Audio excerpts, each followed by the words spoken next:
Hey investor friends, I'm Michelle Markey, and today I'm going to be talking about the best places to open a Roth IRA in my humble opinion. And there's no one size fits all. All of the different brokerages that are out there have pros and cons that you should carefully evaluate before you decide to open a Roth IRA account at any given brokerage firm.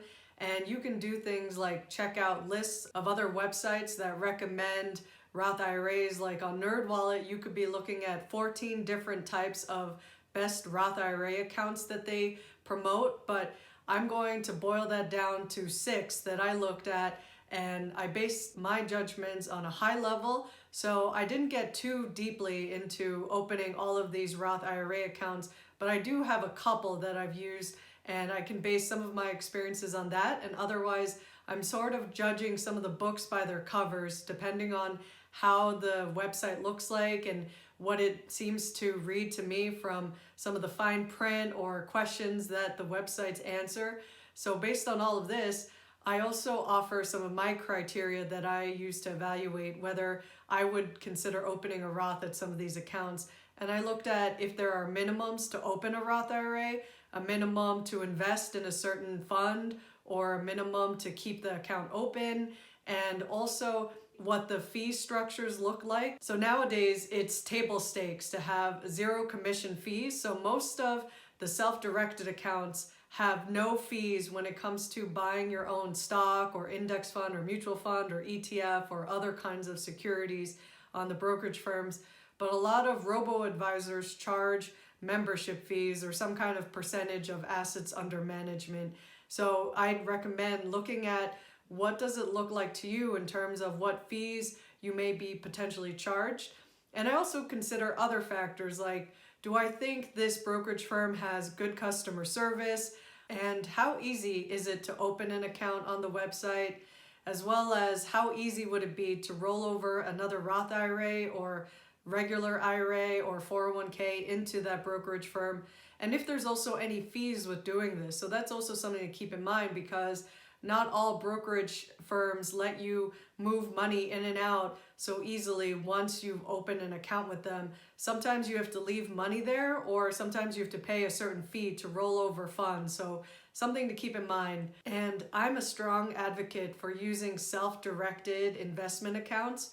So I'm going to be a little bit biased towards that, but I do have one robo-advisor that I would suggest to some folks if it makes sense to you. And otherwise, I'm not as well versed in the space of robo-advisors because I prefer to invest like Warren Buffett. I prefer having the freedom and choice to be able to invest in whatever stocks or other securities that I am interested in investing in. So therefore, I consider the self-directed or hands-on accounts to be the most appealing to me. But if you're interested in more of the hands-off robo-advisor type of Roth IRA accounts, you can also check out another NerdWallet list to see which of these might be appealing to you and what makes sense for you for your retirement goals.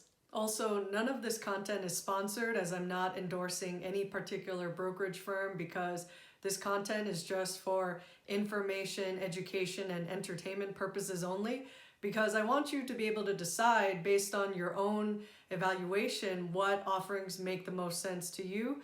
And a lot of this will be based on trial and error. You'll try out a brokerage firm and decide if it's working out for you or if the grass might be greener on another side. So please definitely just take this as some of my feedback from my personal experiences. And also the most important thing is, as long as you're within the income limits, is to open a Roth IRA and begin contributing to it. Currently $6,000 a year if you're under 50 and up to $7,000 a year if you're over 50, because it's important to be investing as early as you can because of the power of compounding.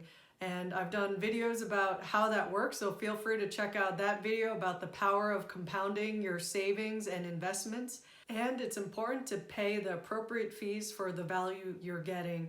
So what I mean by that is, when index funds can be a dime a dozen, it helps to shop around and look for which brokerage firms offer comparable index funds that you might be interested in investing in, and that are ideally low cost because they're often tracking the same indices. So I encourage you to check out another video of mine, how expense ratio fees are destroying your fund returns, because I highlight what it means the more that you pay in expense ratio fees.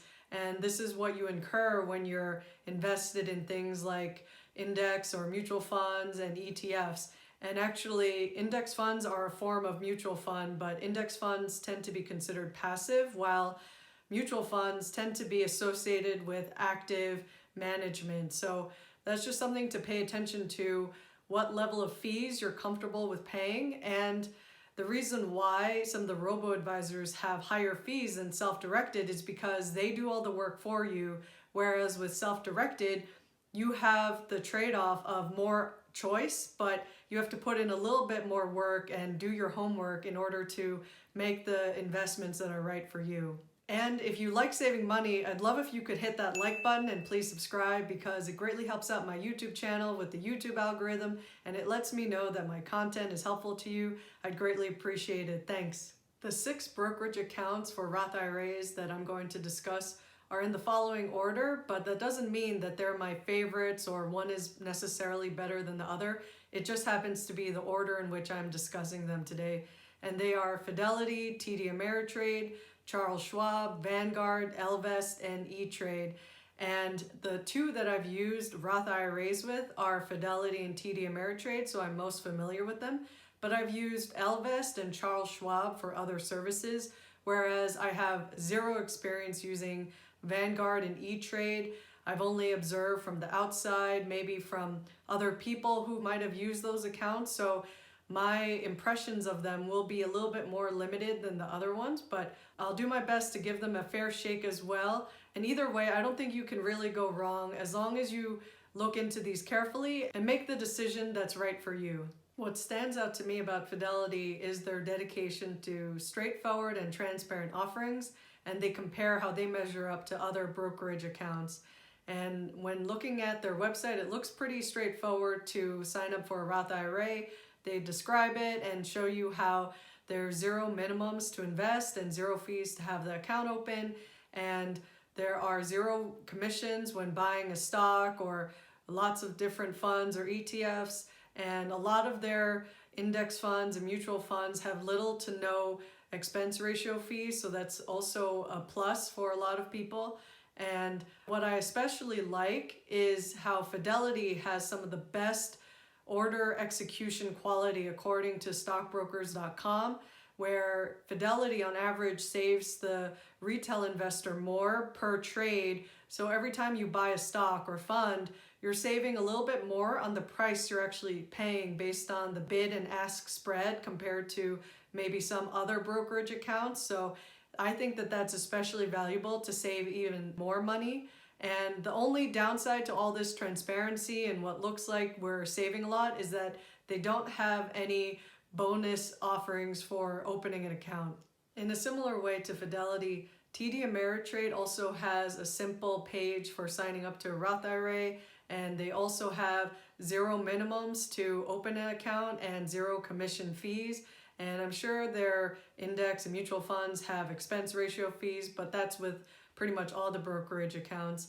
And what I like with TDAmeritrade is that you do get a new account opening bonus offer. So that's kind of a nice perk. And then the other thing I like about TDAmeritrade is that they have this Think or Swim platform, which may not be very beginner friendly, but as you become more comfortable with placing more trades and evaluating some of the technical indicators of certain stocks or indices, this could be a useful app to use.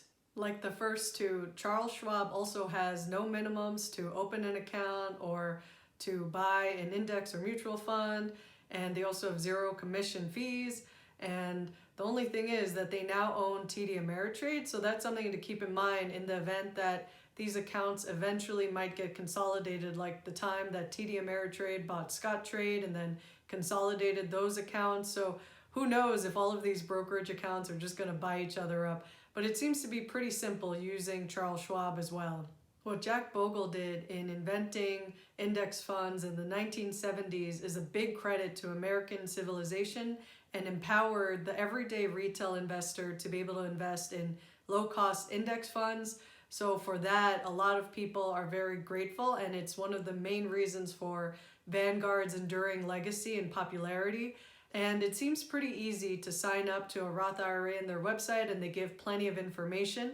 But what seems a little quizzical to me is, even though they show that they have zero fees to buy ETFs and most mutual funds, they also point out how some of their mutual funds also have minimums of at least $1,000 or sometimes $3,000 to be able to invest in them. And they also seem to point people towards investing in target date retirement funds, which are index funds based approximately on the year when you might retire, like around age 65 or 70.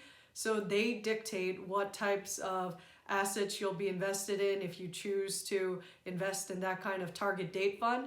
And it's not my favorite because it's a little bit too diversified for me, and it arbitrarily seems to decide when it's time to invest in bonds, whereas I don't necessarily think that that's always the best way to be invested. So I'd rather invest in individual companies like Warren Buffett and Charlie Munger do. But for a lot of people who want to have very straightforward and easy index funds with which to invest, Vanguard remains a very popular choice. And the only thing is, they don't seem to offer an account opening bonus. Ellevest didn't have the Roth IRA investment option a few years ago when I first used Ellevest, and I don't use them anymore, but they seem to now have Roth IRAs available if you have their Plus or Executive membership plans. And if you go with the minimum, the Plus membership, that'll run you $54 a year. But it seems pretty straightforward, and they don't charge additional fees with your Roth IRA or rolling one over into Ellevest. So the thing I like most about Ellevest is that they have women's life and retirement goals in mind, and they have a very attractive user interface. So for joining as a member, it seems to be a very painless process, and I can see why over 3 million women or other people are using their platform.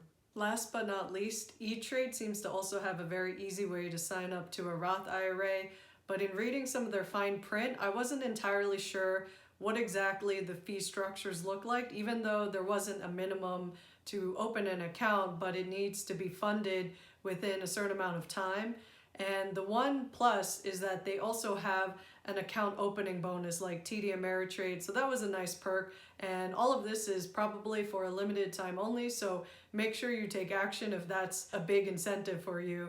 And otherwise, I don't know that much about E-Trade, so who knows exactly how that's like. I'd love to hear your feedback about how it's been like for you in using any of these brokerage accounts. To summarize this eclectic group of best places to open a Roth IRA, I include my number one pro and number one con for each of the 6 that I discussed today, and they are as follows. With brokerage account Fidelity, the pro is transparency of getting the best order execution quality, and it looks like they have right now the lowest index fund fees, especially when you compare them to Vanguard, but there's no account open bonus. And TDAmeritrade has an account open bonus, and I like their Thinkorswim platform, but it may not be as beginner friendly.